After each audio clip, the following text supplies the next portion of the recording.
Yo, this is Uncut with the Leo King.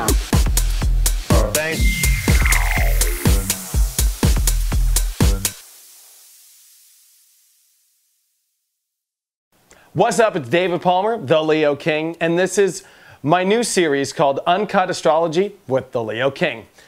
Now, you've always seen me do my horoscopes very professional and formatted with the intros and the green screens. And I do the daily horoscope for free, but you can also now get the app and subscribe and get access to my sun sign horoscope, my daily tarot, and my daily relationship horoscope.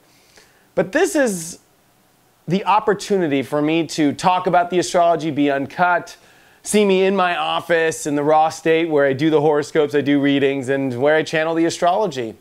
And for me to give a more, kind of Sagittarius point of view, right? A philosophical point of view of the astrology. But the awesome part about this show is this will be a notification on the app. Now, the app is free. You can watch the free horoscopes through the app, but you can also subscribe to get access to the deeper horoscopes. But with the app, there's a notification process, which will give you access to videos that I send out to you right when I feel they're important, right when the astrology is hitting. And that's where I'm really moving towards. The app is mainly about that. It's mainly about being able to get access to you when I feel it's important, when I feel the astrology is. YouTube's great, and of course I'm going to post my daily astrology horoscope for free on YouTube, and I'm also going to keep pushing these videos on YouTube because I think this information needs to get out there. But it means the most when it's supposed to hit you. And a lot of these videos are going to be aimed towards those times. Now, to get deep into the astrology and get uncut, this is a powerful week we have stepped into, December 8th through the 15th of 2014. It's so powerful, it's what really made me choose on doing an uncut, more raw version of my astrology horoscopes, because that's what it's going to take to get out some of this information. Because some of the information that's happening in the astrology is so deep, this is for the viewer that really wants to go deep with me. And be real. Because I'm real, and the horoscopes are real, but this horoscope is about, it's about that one-on-one, and it's about kind of me taking off my astrologer mask and being a little bit more me, a little bit more human. Now, this week is where Pluto and Uranus make their big square. And if you have no idea what that means, let's do the fast version of this. Pluto and Uranus, two very powerful outer planets past Saturn, so you can't see them with your eyes. And these planets deal with change, okay? Pluto deals with extreme death and rebirth. It deals with subconscious, hidden things being exposed. It deals with literally life and death. It deals with generations. It deals with the things we do not want to deal with, the things we like to store away, the things we like to avoid. Uranus deals with groups, society, but more importantly, in your own, spiritual self, it deals with your own innovations. It deals with your own extreme change that deals unpredictable, that deals with finally getting the answer in a new way. It deals with freedom. It deals with parts of yourself that need to really learn to grow. And sometimes it's a harsh reality that comes in order to teach you. It's electrical shock kind of therapy. So when these two planets meet up, whether they meet up or whether they have a hard aspect, you're going to get that extreme death, rebirth, that extreme subconscious, that extreme things we're hiding, that extreme change mixed with extreme wild, unpredictable change, mixed with needing to reinvent, needing with innovation, the future. Also as well, Uranus deals with the future. And these two planets meet up again this week after the last 3 years they've been meeting up and creating these hard aspects. It's been very difficult. You've been stretched more than you ever have been. I mean, the last time that these planets met up was in 1964, and yet, when that happened, that was the wild revolution, the change, the civil rights movement, the Vietnam War. It was extreme change. It was drugs. It was love. It was sex. It was everything. And these planets also met in 1929 with the stock market crash and the Industrial Revolution. And believe it or not, if you actually look at the progression of the 20s, that's when sex really was finally starting to come out and so forth. Especially with, prohibition and speakeasies and there was that freedom kind of element trying to come out. And in all of us, now with Uranus and Aries, it's that freedom of self that needs to come out. With Pluto and Capricorn now squaring this, it's that deep exposing of your path, that need to change your system, that need to learn how to control things different too. Capricorn's a very control sign, but it also deals with this extreme ability of reaching the top. So in many of our lives, we're having to really put a lot of work in, you know. Aries and Capricorn are both horned animals, and they're both battling, and we are battling parts of ourself, our subconscious, our mind, our psychological. Both these planets are psychological as well. So we are going through a mental, psychological, spiritual, subconscious battle. All while we had a galactic shift happen in December 21st of 2012. So your body, your mind, your soul doesn't know how to handle it well. It wasn't made to handle these situations that great. The human body doesn't like extreme shifting and change. It's, you know, and Earth doesn't either. It likes long-term growth. And if you look at astrology, there's been a lot of long-term growth happening to get to this point. But when it finally hits, there's an uneasiness. And it's that uneasiness that we've been going through. And mix that with Saturn in Scorpio, which is on its last 2 weeks in the sign of Scorpio. And to me, Saturn's all about the time on the watch, literally, because Saturn rules he controls the reality. He's the last planet you can see with your eye. And he's so important because he is the ruler of the reality, and he does rule time. And it's interesting to see the time of our lives is this Scorpio, this deep unveiling of our deep, dark stuff. Mix that with this Pluto-Uranus square we've been having for the last 3 years. Mix that with Saturn and Scorpio that we've had for the last 2 years. And you get a 2.5-year cycle of people dealing with their deepest, darkest, intense, most powerful, stretching stuff ever. Not easy, not simple. There's that mutual reception of Pluto that rules Scorpio in Capricorn, and then Saturn that rules Capricorn in Scorpio. So Pluto and Saturn are getting along, but in the other's houses. So the Capricorn's kind of cleaning out Scorpio, and the Scorpio's cleaning out Capricorn. And these two signs, they're rough. They're not simple signs. They're not happy-go-lucky signs. You know, they're much more raw, work, truth, do it, expose it. And when you mix these two planets together, it doesn't matter how much Jupiter in Leo, which this week went retrograde, tries to have a party.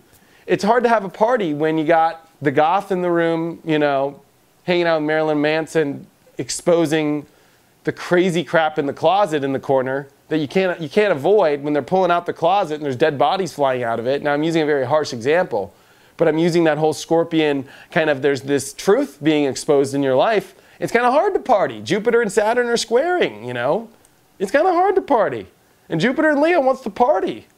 And now it's gone retrograde, and this week, while we're in the middle of this big clash, now you have Jupiter the party, the plug's been unplugged of the music. The music's turned off. But there's a reason. Because when Jupiter goes retrograde, which I'll be very real and uncut with you, I hate Jupiter retrograde. I always love when Jupiter turns on. I'm a very kind of Jupiter personality, or more of a fiery, loving personality.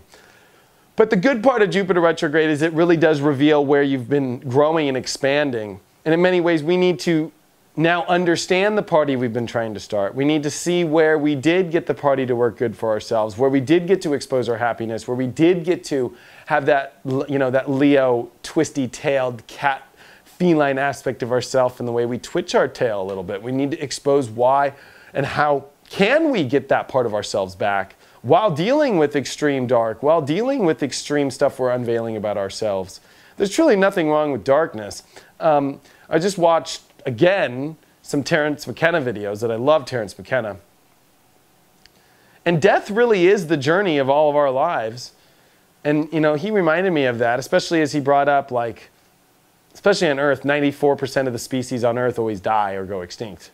So every species that comes on this earth dies and extincts. And it's almost like part of the experience of physical life is death. Because the only way to get to true consciousness in life is really in that light death process. So this is not an easy life to be down here. It really is not. But, and when you face the exposing of that truth, you know, we like to paint things with some beautiful colors all the time of life. And I think that's what, I'm bringing all this up because that's what this week is about. This week is about painting your life with beautiful colors while dealing with the truth of death and hard aspects of life and extreme psychological, mental, emotional breakdowns and breakthroughs and extreme change that you're having to face in your life and everything switching.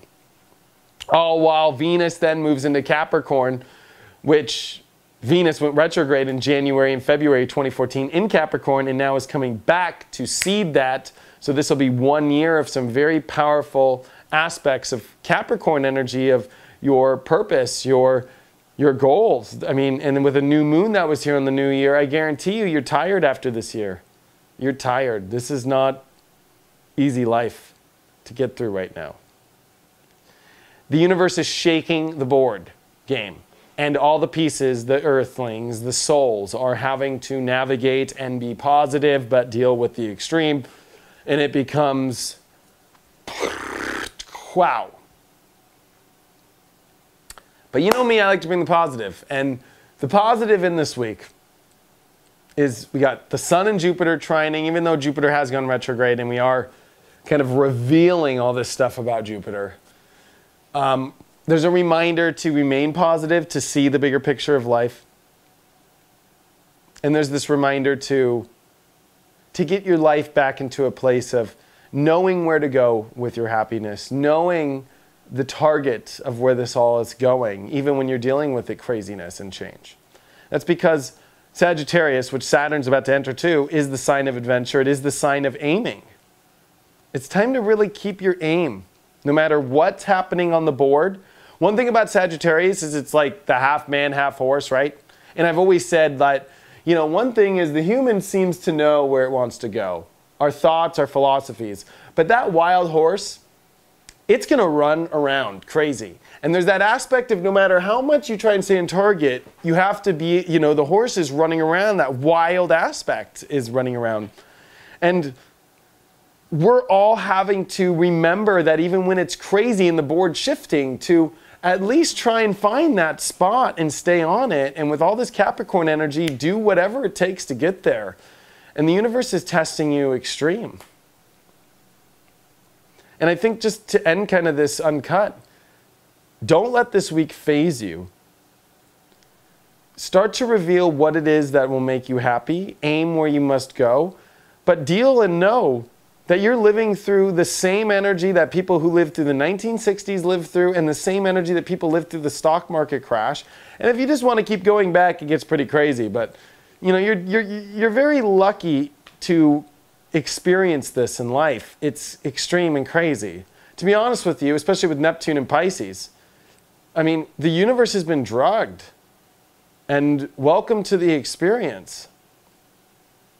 You know, the more you just learn to let go and learn to go with the flow, it's the better. That's what Neptune and Pisces is trying to teach.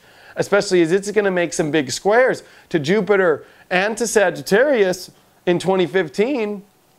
You know, or well, Saturn in Sagittarius, Jupiter in Virgo, and Neptune and Pisces. And guess what? It's going to be a mutable party of do you know how to just shift it all and watch the change happen and watch the universe turn this place into a mixing bowl of everything? That's where we're coming into. We've been in fixed energy for a while. What's going to make me feel good, and how can I find that goodness and hold it? Well, I think that we're getting closer to figuring out what that is. But the universe is about to teach you how to also blend things and change. And we're at a time where I'll just keep holding on. A lot of people ask me, when's this going to end? Well, life never ends. But the most potent stuff has been now. You know, we're in the nucleus of the storm. And we've been for the last couple of years. I definitely feel that as the years go on, every year that comes by, we suppress it a little bit better. So know that you've been through the eye of the storm. And I feel that we're coming into those last days of the eye. But know that we're in the middle of it still right now. And overall, we're lucky to be alive. We're lucky to be connected. We're lucky to have the internet. We're lucky to have all these things in our lives. And this week is a reminder of focusing on that positivity, not letting that extreme wild change and unpredictability and dealing with your subconscious and dealing with deep stuff, which can be hard, but finding that place in the middle and knowing both and surfing on both. Because I guarantee you that when Saturn moves into Sagittarius in the next couple weeks, you'll see the chapters shift. And I'm sure you're starting to feel you're on the edge of a big chapter shift in your life right now. Thanks so much for joining me, and make sure that you get my app, the Leo King app. It's on Google, Android, or the Play Store, or you can get it on the iPhone, Apple Play Store, the Apple Store as well. Also, leoking.lookstack.com for your just normal phone, or if you don't have a Android or Apple, so your phone, or you can use it on the web too. And then, of course, my YouTube channel. So thanks so much for subscribing, everybody. Thanks so much for all the support, and I'll see you guys on the next Uncut.